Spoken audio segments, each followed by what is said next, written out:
Čiže Battlelord potrebuje vojakov a tým pádom nepotrebuje, aby kontestanti boli zabití. Čiže na zabíjanie sa pozerá veľmi špatne tu na. To bude omylom. Ale ak to bude omylom, no tak sa to bude čiernuté, pretože váš boh, teda tento boh, ktorému je to zasvetené, sa volá Nabodávač. Takže je prezývaný mu Nabodávač. Tak...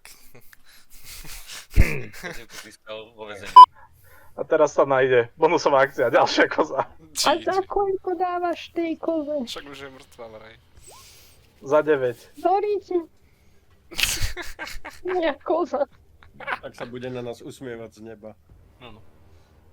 Ani nie, pretože ona reálne neumrela, proste ona sa iba vrátila do svojho realmu. No hej, ja ju môžem vytiahnuť zase, ale prišla by sa o akciu, takže...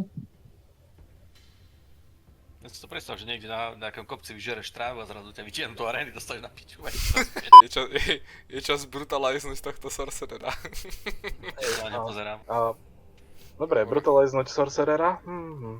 Že sa tak ja na neho otáčam, tak toho znásilním. Ale to by si mal spraviť naozaj, pred všetkými tými ľuďmi, vieš. Je ako Gábor. Nezabijeme ho, ukážeme mu milosť, ale... Ale... Čo? Hold on. Počkaj, na ten mŕtvoly či na tú pubertiačku? Teraz neviem, nie som si istý. Neviem, čo je horšie. No čo je horšie, prvo? Každopádne, tým, že vám prežila táto tetka, Môžeme ju nejako healnúť, alebo nejakým spôsobom ju dostať k vedomiu. stačí obliať vodou. Okej.